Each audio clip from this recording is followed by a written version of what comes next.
કેમ છો વિદ્યાર્થી મિત્રો, એક નવા વિડિયો લેક્ચરની અંદર આપ સૌનું સ્વાગત છે। આપણે કરી રહ્યા છે ચેપ્ટર નંબર 6 ની એક છેલ્લી થિયરી। એની અંદર આજે આપણે કરીશું સ્થિતિસ્થાપક અને અસ્થિતિસ્થાપક અથડામણો।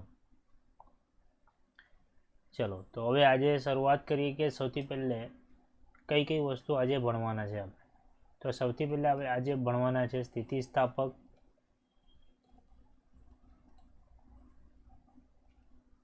અથડામણ કોને કહેવાય તેમજ અસ્થિતિસ્થાપક અથડામણ કોને કહેવાય। આ બે વસ્તુ ભણવાના છે, બરાબર છે। એના પછી આપણે ભણવાના છે બીજા નંબરનો ટોપિક કે જે ખૂબ જ ઉપયોગી ટોપિક છે, એક પરિમાણમાં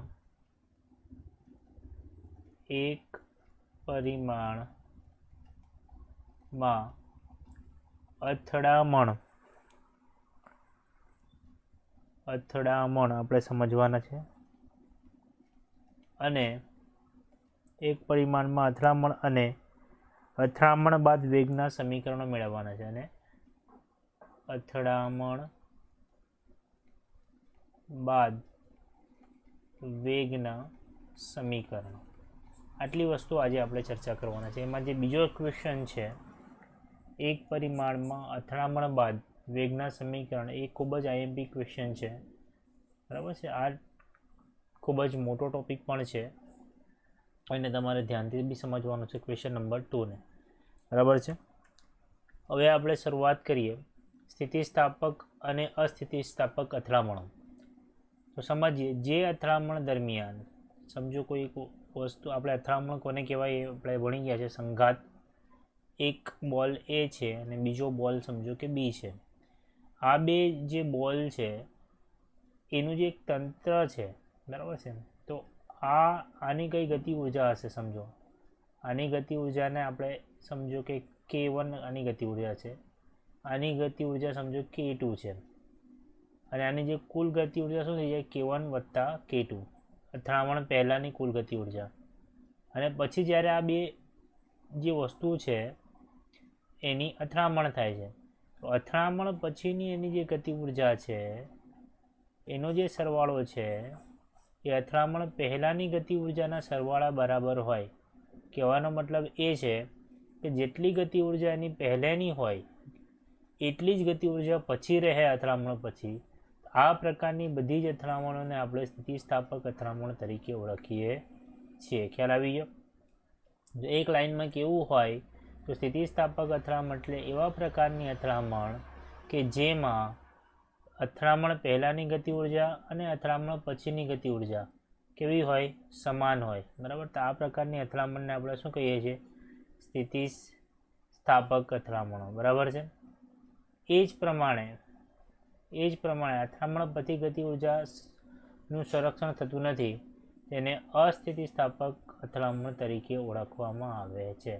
કહેવાનો મતલબ એ છે કે અથડામણ પહેલેની ગતિ ઉર્જા કંઈક અલગ હશે, અથડામણ પહેલેની સમજો K1 વત્તા K2 હશે, બરાબર છે।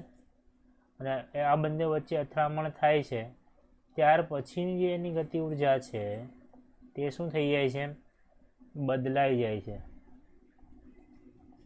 તો આ પ્રકારની જે અથડામણ છે એને આપણે કહીએ છીએ અસ્થિતિસ્થાપક અથડામણ। અહીંયા તમારો પહેલો ક્વેશ્ચન પૂરો થાય છે। સ્થિતિસ્થાપક અથડામણ અને અસ્થિતિસ્થાપક અથડામણ કોને કહેવામાં આવે છે? તે અથડામણ પહેલાંની ગતિ ઉર્જા અને અથડામણ પછીની જો ગતિ ઉર્જા બદલાઈ અથવા તો ઓછી થઈ જાય, સાદી ભાષામાં આપણે કહીએ તો આ પ્રકારની અથડામણને આપણે અસ્થિતિસ્થાપક અથડામણ તરીકે ઓળખીએ છીએ। અહીંયા તમારો ક્વેશ્ચન નંબર 1 પૂરો થાય છે, બરાબર છે। અહીંયા આપણે ક્વેશ્ચન નંબર 1 ને આપણે કમ્પ્લીટ કરીએ। હવે આપણે નેક્સ્ટ ક્વેશ્ચન પર આવીએ, જે ખૂબ જ ઇમ્પોર્ટન્ટ છે। એક પરિમાણમાં અથડામણ માટે અથડામણ બાદના વેગનું સમીકરણ આપણે મેળવવાનું છે, સમજો। તો આપણે અહીંયા હેડિંગ આપીએ છીએ એક પરિમાણમાં અથડામણ। એમાં ક્વેશ્ચન કેવી રીતે તમને પૂછાય છે, તમને ચર્ચા કરી તેમ ક્વેશ્ચન તમને એવી રીતે આવે છે કે એક પરિમાણમાં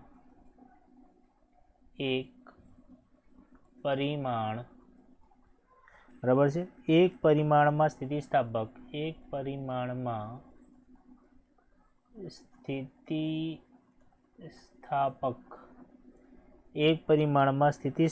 અથડામણ સમજાવી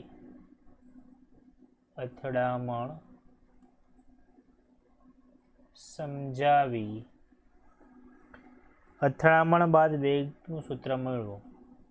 અથડામણ બાદ વેગનું સૂત્ર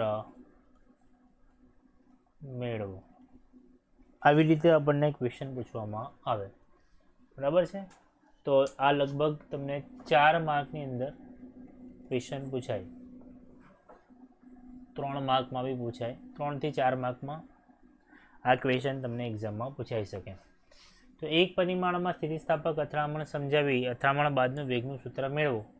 એવો જો ક્વેશ્ચન તમને પૂછવામાં આવે તો તમારે સૌથી પહેલે વિચારવાનું છે, એક ડાયાગ્રામ વિચારવાનો છે. સમજો કે કોઈ એક પદાર્થ છે એ છે, બરાબર છે. એને આપણે લાલ કલરની બોલપેનથી બતાવીએ છીએ, બરાબર. એટલે તમને હવે ખ્યાલ આવશે. હવે બીજી કલરની એક પેન લઈ લો એટલે તમને સમજવામાં ઇઝી રહે. હવે આ એક બીજો પદાર્થ છે બી, બરાબર. પદાર્થ એ અને પદાર્થ બીનું જે દળ છે, આ પદાર્થ બીનું દળ છે સમજો કે M2 છે, બરાબર છે. અને પદાર્થ એનું જે દળ છે તે છે M1, બરાબર છે. આ રીતે છે. આ બે પદાર્થમાં M1 દળનો પ્રારંભિક વેગ આપણને U1 આપવામાં આવેલું છે. પ્રારંભિક વેગ U1 આપવામાં આવેલું છે. અને જે પદાર્થ બી છે, બરાબર છે, પદાર્થ જે બી છે એનો પ્રારંભિક વેગ આપણને U2 આપવામાં આવેલો છે, બરાબર. આ જે કન્ડિશન બતાવેલી છે તે અથડામણ, બરાબર, અથડામણ પહેલા આ સ્થિતિ છે, બરાબર. હવે સમજો એ લખીએ જરા રફ કરી નાખીએ.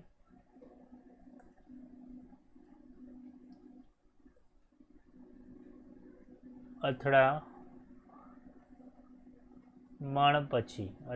પછી શું થાય છે એ સમજો. આ બંને અથડાય છે એ અને બી, બરાબર. એ અને બીને અથડાવવાથી શું થઈ જાય છે? એ સમજો આ એ છે. અથડામણ પછી આનું દળ તો બદલાવાનું નથી, એટલે દળ તો શું રહેવાનું છે? M1 નું M1 જ રહેવાનું છે, જે પ્રારંભમાં એનું દળ હતું. અહીંયા બંને અથડાયા છે, સમજો એ અને બી અહીંયા અથડાયા છે, બરાબર. અને આપણે વાત કરીએ છીએ અથડામણ પછીની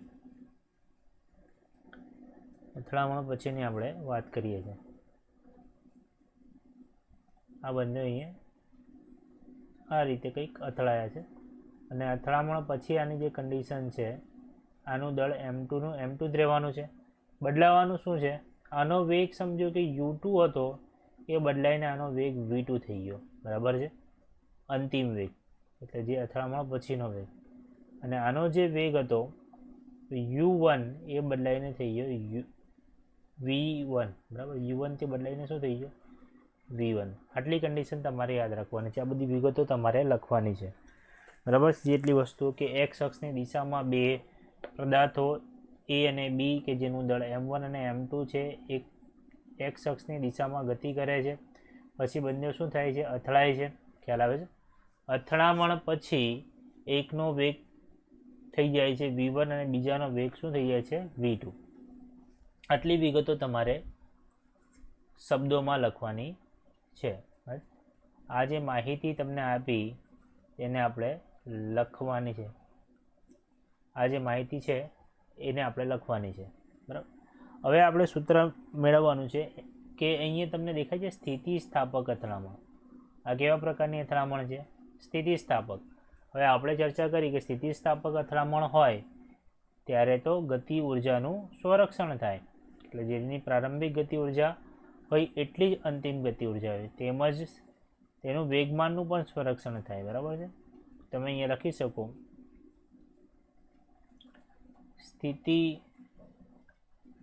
સ્થાપક અથડામણ હોવાના કારણે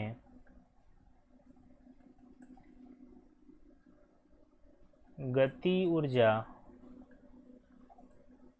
તેમજ વેગમાનનું સંરક્ષણ થાય છે. બરાબર છે. તમે અહીંયા લખી શકો કે સ્થિતિસ્થાપક અથડામણ હોવાના કારણે ગતિ ઉર્જાનું અને વેગમાનનું શું થાય છે? સંરક્ષણ થાય છે. હવે આપણે વેગમાનના સંરક્ષણ પરથી આપણે એક વાક્ય લખી શકીએ. હવે પેન ચેન્જ કરેલું. ચલો, આ પ્રારંભ પહેલાંની સ્થિતિ છે, તો આપણે અહીંયા લખીએ પ્રારંભિક વેગમાન બરાબર શું થઈ જશે? અંતિમ વેગમાન. બરાબર છે. પ્રારંભિક વેગમાન બરાબર અંતિમ વેગમાન, એનો મતલબ થાય વેગમાનનું સંરક્ષણ. બરાબર છે. વેગમાનનું સંરક્ષણ. ચલો, હવે વેગમાનનું સંરક્ષણ આપણે પ્રારંભિક વેગમાન, એનું વેગમાન શું થશે? m1 into u1. બરાબર છે, એનું વેગમાન. એ રીતે બીનું વેગમાન શું થશે? m2 into u2. હવે આ બેનો જો સરવાળો કરીએ તો આપણને શું મળી જશે? કુલ વેગમાન. બરાબર છે. એ જ રીતે જો આપણે અંતિમ વેગમાન જોઈએ એટલે અથડામણ પછીનું, તો અહીંયા દળ તો m1નું m1 જ રહેવાનું છે. શું બદલાઈ જાય છે? વેગ v1 થઈ જાય છે, તો અહીંયા v1 વેગ આવી જશે અને અહીંયા પ્લસ આવશે એટલે અહીંયા શું આવી જશે? m2 into v2. બરાબર છે. હવે આ સમીકરણમાંથી m1 વાળા પદને આપણે એક તરફ લઈ લઈએ તો m1 u1 અને આ બાજુથી આ પદ છે તે પેલી બાજુ જતું રહી, તો અહીંયા આવી જશે માઇનસ m1 v1 અને આ બાજુથી જે આ વાળું પદ છે તે આ બાજુ આપણે લઈ લઈએ, આ બાજુ આવી જશે m2 v2. અહીંયા જે પદ છે તે, અને આ પેલી બાજુ જશે તો માઇનસ m2 ઇન્ટુ u2. બરાબર છે. આ રીતે તમને મળશે. હવે આ બાજુના સમીકરણમાંથી આપણે m1 કોમન કાઢી લઈએ. આ બધી વસ્તુ આપણે અહીંયા માટે કરીને આગળ લખી શકીએ. બરાબર. આ સમીકરણમાંથી મેં શું કરું છું? m1 ને કોમન કાઢી લઉં છું. અંદર શું બચશે? u1 minus v1. ખ્યાલ આવે છે? હવે એની પેલી બાજુ હશે m2. આમાંથી શું કોમન નીકળી જશે? m2 કોમન નીકળશે એટલે અહીંયા શું બચી જશે? v2 minus u2. બરાબર છે. આ રીતે તમને સમીકરણ મળશે. m1 is equal two u1 minus v1 is equal two m2 common કાઢીએ તો અહીંયાથી v2 માઇનસ u2. બરાબર છે. આને આપણે જો સમીકરણ નંબર આપી દઈએ, આને સમીકરણ નંબર 1 આપીએ. આ બાજુના જે સમીકરણ તમને દેખાય છે અહીંયા ઉપરવાળું સમીકરણ છે, આ સમીકરણને આપણે 1 નંબર આપી દઈએ અને આ સમીકરણને આપણે 2 નંબર આપી દઈએ. બરાબર. અહીંયા સુધી તમને ખ્યાલ આવી ગયો હશે. આપણે વેગમાન સંરક્ષણનો નિયમ લગાવ્યો છે. બરાબર છે. એના પછી બંને બાજુ વેગમાનનું સંરક્ષણ કરાવ્યું. m1 વાળા પદોને એક તરફ લીધા, m2 વાળા પદોને એક તરફ લીધા. બરાબર છે. અહીંયા સુધી ખ્યાલ આવી ગયો. ચલો, હવે આપણે શું કરીએ? ગતિ અહીં આપણને ખબર છે કે ગતિ ઉર્જાનું પણ સંરક્ષણ થાય છે. બરાબર છે. ગતિ ઉર્જાનું સંરક્ષણ થાય એનો મતલબ પ્રારંભિક ગતિ ઉર્જા બરાબર અંતિમ ગતિ ઉર્જા. પ્રારંભિક ગતિ ઉર્જા બરાબર શું થઈ જશે? અંતિમ ગતિ ઉર્જા. બરાબર છે. આવી રીતે તમે લખી શકો. હવે પ્રારંભિક ગતિ ઉર્જા લખવી હોય તો ગતિ ઉર્જાનું સૂત્ર થાય 1/2 m1 u1 નો સ્ક્વેર. આ કોની ગતિ ઉર્જા થઈ ગઈ? આ જે દળો અથવા જે પદાર્થ એ બતાવે છે એના માટેની ગતિ કરતાં m1 u1 સ્ક્વેર એટલે 1/2 તમને ગતિ ઉર્જાનું સમીકરણ ખબર છે 1/2 mv સ્ક્વેર. બરાબર છે. આ ગતિ ઉર્જાનું સમીકરણ. આ સમીકરણમાં દળ m1 mની જગ્યાએ શું આવી જશે? m1. vની જગ્યાએ શું આવી જશે? u1. બરાબર છે. એ જ રીતે બીજો જે દળો હતો એના માટેનું 1/2 m2 u2 સ્ક્વેર. બરાબર છે. એવી રીતે આ બાજુ આવશે અંતિમ ગતિ ઉર્જા. અંતિમ ગતિ ઉર્જા માટે 1/2 દળ તો m1 નો m1 જ રહેવાનું છે. વેગ બદલાઈને શું થઈ જાય છે? v1 square. બરાબર છે. શું વાત કરું છું તમે સમજો. આ બાજુની વાત કરું છું. તો આનું દળ m1 અને એનો વેગ v1 એટલે એને ગતિ ઉર્જા 1/2 m1 v1 સ્ક્વેર. એવી રીતે બી માટે શું થશે m2 v2 સ્ક્વેર. અહીંયા આવી જશે 1/2 m2 v2 સ્ક્વેર. હવે તમે જોઈ શકો છો કે આ બંને સમીકરણની અંદર 1/2 કોમન છે. તો બંનેમાંથી આપણે શું કરીએ કોમન કાઢી લઈએ. 1/2 m1 u1 સ્ક્વેર વત્તા m2 u2 સ્ક્વેર બરાબર છે. હવે આટલી અહીંયા સુધી ખ્યાલ આવી ગયો. આ બાજુથી બી 1/2 કોમન નીકળશે m1 v1 square plus m2 v2 square. આ બંને બાજુથી 1/2 કેન્સલ થઈ જશે એટલે બચશે m1 u1 સ્ક્વેર વત્તા m2 u2 square is equal two m1 v1 square વત્તા m2 v2 સ્ક્વેર. અહીંયા સુધી ખ્યાલ આવી ગયો. હવે આને આપણે શું કરીએ m1 વાળા પદોને એક તરફ લઈએ. તો m1 વાળા પદોને અહીંયા રહેવા દઈએ. તો m1 u1 સ્ક્વેર આ બાજુ છે. તો આ બાજુથી આ પદ આવી જશે આ બાજુ એટલે અહીંયા આવી જશે માઇનસ m1 v1 સ્ક્વેર આ બરાબર. અને આ બાજુથી આ પદને પેલી બાજુ મોકલી દઈએ તો અહીંયા આવશે m2 v2 સ્ક્વેર અને આ માઇનસ પેલી બાજુ આવશે તો m2 u2 સ્ક્વેર બરાબર છે. હવે શું કરું છું આ બાજુ m1 ને કોમન કાઢી લેવું એટલે અહીંયા આવી જશે u1 square minus v1 square is equal two આ બાજુ કોમન નીકળશે m2 એટલે અહીંયા આવી જશે v2 square minus u2 square.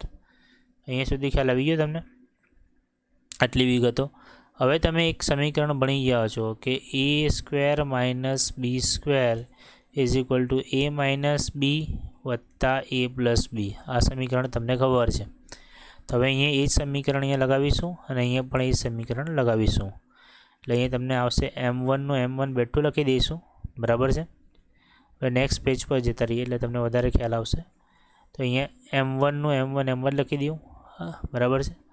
હવે અહીંયા u1 square minus v1 square તો અહીંયા આવશે u1 માઇનસ v1 અને u1 પ્લસ v1 બરાબર છે ઇઝ ઇક્વલ ટુ આ બાજુ આવશે m2 બરાબર છે.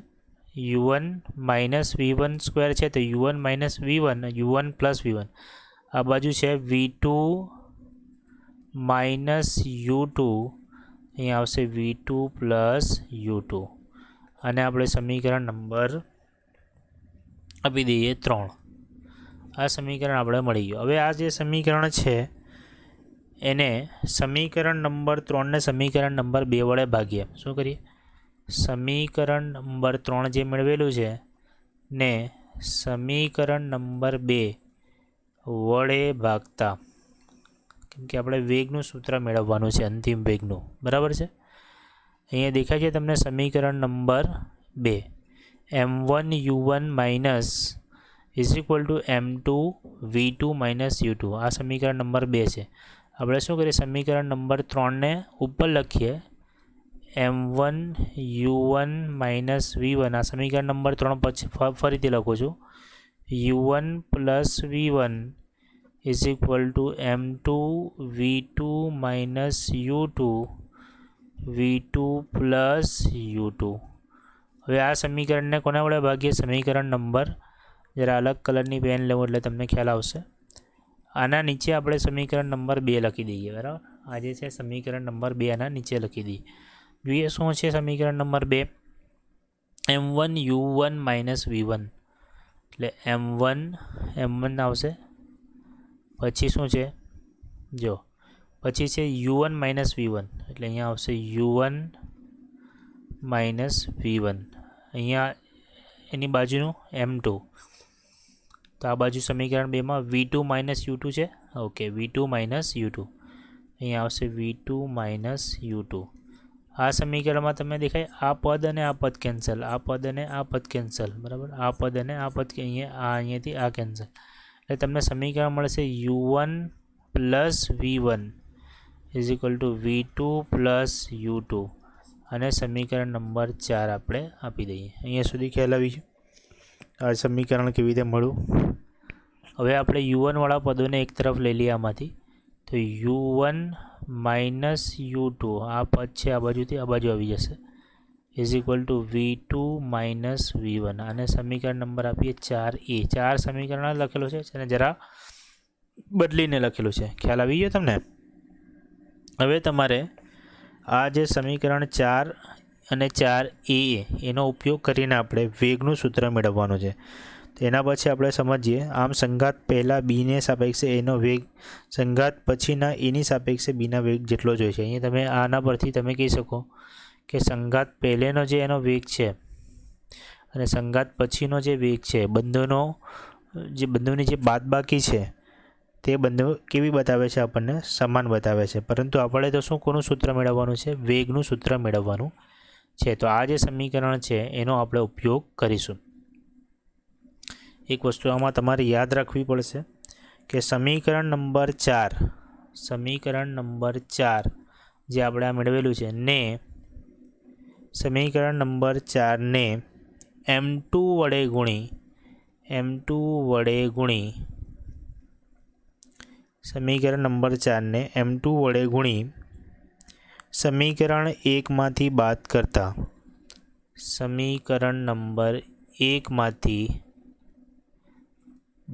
કરતા આ આપણે પ્રોસેસ કેમ કરી છે? કેમ કે આપણે જે વસ્તુ જોઈએ છે તે મેળવવા માટે આપણે આ ફોર્મેટનો ઉપયોગ કરવો પડે. તમે બીજા ફોર્મેટનો બી ઉપયોગ કરીને જો વેગ v1નું સૂત્ર મેળવવા માંગતા હોય તો તમે મેળવી શકો છો. હવે તમને એક શોર્ટમાં કહી દઉં, સમીકરણ નંબર 4 એટલે આ છે તમારું u1 plus v1 is equal two v2 plus u2. આ સમીકરણ છે, સમીકરણ નંબર 4. હવે તમને શું કહે છે? સમીકરણ નંબર 4માં m2 વડે ગુણીએ. ચલો ગુણી નાખીએ m2 વડે. જરા કલર બદલીએ. ચલો અને આપણે m2 વડે ગુણી નાખીએ આખા સમીકરણને. અહીંયા બી m2 વડે ગુણી નાખીએ. પછી સમીકરણ નંબર 4ને m2 વડે ગુણી ને સમીકરણ નંબર 1માંથી બાદ કરતા બરાબર. સમીકરણ નંબર 1માંથી બાદ કરીએ. હવે આ સમીકરણ નંબર 1 આપણને અહીંયાથી મળશે. જો દેખાય તમને? સમીકરણ નંબર 1 જે આપણે અહીંયા આપેલું m1 u1 વત્તા m2 u2 બરાબર છે, એ સમીકરણ છે. તો આપણે સૌથી પહેલાં સમીકરણ નંબર 1માંથી એને બાદ કરવું તો આપણે લખીશું સમીકરણ આપણે લખીએ અહીંયા. ચલો નેક્સ્ટ પેજ છે નહીં આપણા પાસે. ચલો અહીંયા આપણે લખીએ. ચલો શું લખીએ? m1 જરા 1 મિનિટ. ચલો તો હવે આપણે નેક્સ્ટ પેજ પર લઈ લઈએ તો તમને વધારે ખ્યાલ આવશે બરાબર. તો નેક્સ્ટ પેજ પર આવી જઈએ. સમીકરણ 1માંથી આ જે સમીકરણ આપણે મેળવેલું છે એને સમીકરણ નંબર 1માંથી બાદ કરવાનું છે. ચલો સૌથી પહેલાં આપણે સમીકરણ નંબર 1 લખી દઈએ. સમીકરણ નંબર 1 આપણે જોયું તો m1 u1 બરાબર છે વત્તા m2 u2. આ સમીકરણ 1નો ડાબી બાજુનો ભાગ છે બરાબર છે. આ તમને દેખાય છે. જો સમીકરણ નંબર 1 m1 u1 વત્તા m2 u2. હવે સમીકરણ નંબર 1નો જમણી બાજુ અહીંયા બરાબર લખી દો. સમજો તો અહીંયા જમણી બાજુનો ભાગ આવશે સમીકરણ નંબર 1નો. એ હશે m1 v1 બરાબર વત્તા m2 v2 વત્તા m2 v2. આપણે સમીકરણ નંબર શું કરી દીધું? 1ને લખી દીધો છે બરાબર. થોડી જગ્યા છોડીને લખ્યું છે કેમ કે સમીકરણ નંબર 1માંથી આપણે શું કરવાનું છે? બાદ કરવાનું છે. કોને બાદ કરવાનું છે એ સમજજો. આ જે સમીકરણ આપણે બનાવ્યું છે m2 વડે ગુણીને એને બાદ કરવાનું છે બરાબર છે. એને આપણે હવે બાદ કરીએ. તો આ સમીકરણને તમે જો અંદર ગુણી નાખો અહીંયા આ વસ્તુને જો તમે અંદર ગુણો તો તમને શું મળશે? m2 u1 અહીંયા માઇનસની નિશાની આપણે મૂકીએ, ડાયરેક્ટ જ આપણે મૂકી દઈએ તો અહીંયા આવશે m2 માઇનસ અંદર જ મૂકીએ. ચલો અહીંયાથી માઇનસ m2 એટલે અહીંયા m2 પહેલાંને અહીંયા તમે ગુણશો તો m2 u1 વત્તા m2 v1 m2 u1 વત્તા m2v1 બરાબર છે. આ સમીકરણ તમને મળશે. એ જ રીતે તમે આ બાજુથી માઇનસ કરશો આ બાજુનો ભાગ, એટલે અહીંયા સમજે m2v2 બરાબર વત્તા m2u2 બરાબર છે. અહીંયા તમને મળશે m2, અહીંયા તમને ઓકે m2 બરાબર છે m2v2 વત્તા m2u2 m2v2 વત્તા m2u2 બરાબર છે. આ જે સમીકરણ નંબર આપણે 4ને m2 વડે ગુણીને આપણે સમીકરણ નંબર 1માંથી આપણે બાદબાકી કરી લીધી. હવે તમારે શું કરવાનું છે? હવે તમારે સાદું રૂપ આપવાનું છે, બીજું કંઈ નથી કરવાનું. એક બાજુ m1 m2 વાળા પદોને એક બાજુ લાવવાનું છે ને v1ને આમાંથી તમારે કરતા બનાવી લેવાનો છે બરાબર છે. એટલે તમે લાવશો m2 વાળા પદોને તો તમને આ એક સમીકરણ મળશે m1 m2 આવી રીતે તમારે કોમન લાવવાનું છે. એમાંથી તમારે u1 આ બાજુ કોમન કાઢી લેવાનું છે એકમાંથી, અને જેટલી વસ્તુઓ ઉડતી હોય એને ઉડાવી દેવાની છે. એટલે અહીંયા તમને મળશે 2m2u2 ઇઝ ઇક્વલ ટુ, અને આ બાજુ મળશે તમને m1 પ્લસ m2 બરાબર છે ઇન્ટુ v1. શું કરવાનું છે હવે? v1 વાળા પદો જે છે તમને દેખાય છે, આ v1 વાળા પદો અહીંયાથી v1 વાળા પદો ને એક તરફ લઈ લેવાના છે બરાબર છે. એમાંથી v1 ને કોમન કાઢી લેવાનું છે. એવી જ રીતે u1 વાળા પદોને, આ u1 વાળું પદ છે, અહીંયા બી તમારું u1 વાળું પદ હશે બરાબર. તો એવી રીતે તમારે u1 વાળા પદોને અલગ કરી લેવાના છે. ખ્યાલ આવે છે? u1 વાળા પદ આવ્યું, આ u1 વાળું પદ. તો એવી રીતે u1 વાળું પદ, અને જે કેન્સલ થતું હોય સાદુરૂપ આપતા તમે એને કેન્સલ કરશો એટલે આ સમીકરણ તમને મળશે.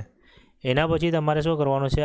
એ સમીકરણનો ઉપયોગ કરીને આમાંથી v1ને કરતા બનાવી લેવાનો છે. આમાંથી જો તમે v1ને કરતા બનાવશો એટલે તમને આ પ્રકારનું એક સમીકરણ મળશે m1 m2 ના છેદમાં m1 પ્લસ m2 બરાબર છે ઇન્ટુ u1 વત્તા 2m2 ના છેદમાં m1 પ્લસ m2 કૌંસ પૂરો ઇન્ટુ u2. અહીંયા સુધી તમને ખ્યાલ આવી ગયો? હવે વળી આ સમીકરણ તમારે મેળવવાનું છે. તે જ રીતે તમારે v2નું સમીકરણ મેળવવું હોય તો સમીકરણ નંબર 4ને શું કરવાનું છે? m1 વડે ગુણી, સમીકરણ નંબર 4ને m1 વડે ગુણી સમીકરણ 1માં ઉમેરતા સમીકરણ નંબર 1માં ઉમેરતા આપણે v1 મળે, સોરી v2 મળે. v1 તો મળી ગયું. v1 મેળવવા માટે આપણે શું કર્યું? સમીકરણ નંબર 4ને m2 વડે ગુણો અને એને સમીકરણ નંબર 1માંથી બાદ કરી દીધું. હવે સમીકરણ નંબર તમારે જો v2 મેળવવું હોય તો સમીકરણ નંબર 4ને તમારે ગુણવું પડે. કોના વડે? m1 વડે. અને એને v2 મેળવવા માટે સમીકરણ નંબર 1માં તમારે ઉમેરવું પડે બરાબર છે. એ બે વસ્તુઓ તમારે, તો એને એ કરશો તો તમને v2ને કરતાં બનાવશો તો 2m1 ના છેદમાં m1 પ્લસ m2 આ સમીકરણ તમને મળશે ઇન્ટુ u1 પ્લસ આ બાજુ આવી જશે m2 માઇનસ m1 ના છેદમાં m1 પ્લસ m2, અને અહીંયા આવી જશે u2 બરાબર છે. તો આ સમીકરણ તમને મળશે. તો આ બે સમીકરણો અથડામણ પછીના વેગના સમીકરણો તમને દર્શાવે છે બરાબર છે. તો અહીંયા સુધી આપણે રાખીશું. હવે એના પછીના જે ખાસ કિસ્સાઓ છે તેની ચર્ચા આપણે નેક્સ્ટ વિડીયો લેક્ચરમાં કરીશું. આ જે સાદુરૂપ આપવાનું છે એ તમે જાતે આપજો રફમાં. એક્ઝામમાં તમે ડાયરેક્ટ જ આ લખી દેશો તો કંઈ વાંધો નથી બરાબર. તમે ડાયરેક્ટ લખશો તો તમારો સમય બચશે અને સમય બચાવવા માટે મેં એક નાના એકદમ નથી આવ્યા સાદુરૂપ, તો બી તમને મોસ્ટ ઓફ બધા સાદુરૂપ સમજાવી દીધા છે. બરાબર છે. તો અહીંયા તમારો થિયરી પૂરી થાય છે. મળીએ નેક્સ્ટ વિડીયો લેક્ચરમાં. ધન્યવાદ.